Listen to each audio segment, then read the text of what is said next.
are folks who mostly renters. Again, they are Spanish speakers as well.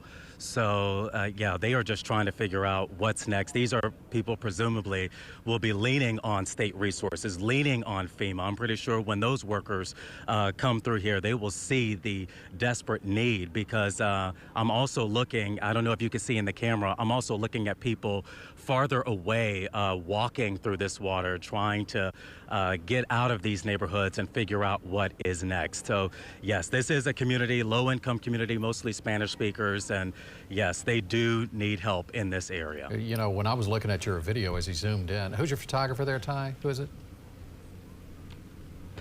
This is Pat, photographer Pat Bramble. Oh, Pat yeah, Bramble. I could see the watermark on the walls behind you on the fence is what I was noticing. So this water's actually come down probably 3 feet or more. So this was much higher than it is now. So this is what's, this person's obviously going to get out and try to make their way to drier ground.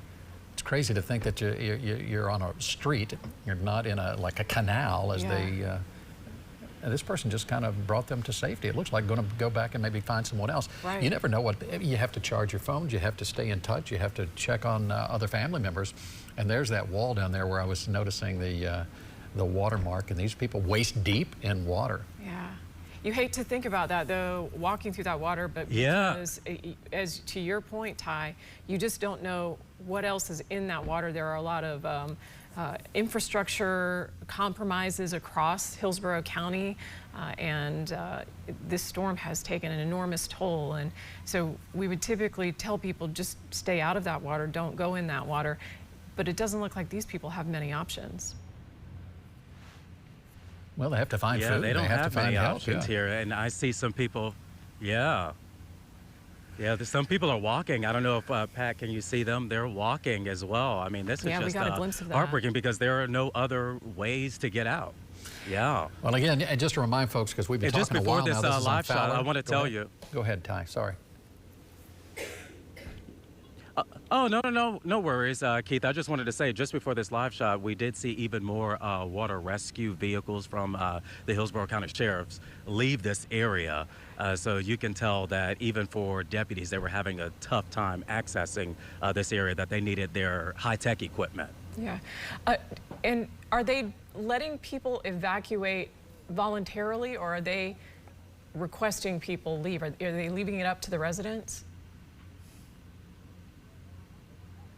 Right now, I haven't seen any sort of law enforcement officials go through these neighborhoods, make any sort of announcements. So it appears to me, at least right now, from my understanding, it appears to me that these residents are just leaving on their own, and some are have parked farther away, and they're walking to where some of the other folks over there are standing, well, I don't know just to see if they are able to get through. I see that there are 2 gentlemen here trying to go into the neighborhood. Yeah, I don't know if it's going to be possible, but I know we talked about how we had all of these high-wheeled tactical vehicles stationed either from the federal government or local authorities who are coming to help.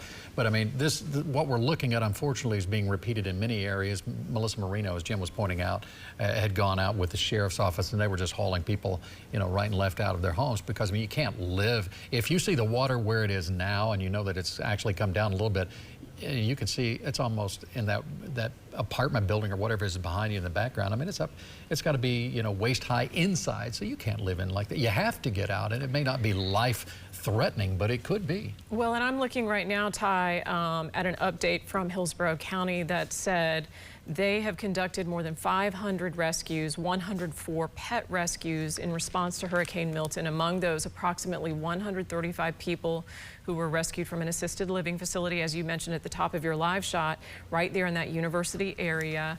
Hillsborough County Fire Rescue had tactical units in there helping evacuate folks, and they had a lot of work to do in that area, so they have been conducting these high water rescues throughout the day, 500 across the county. That's good news.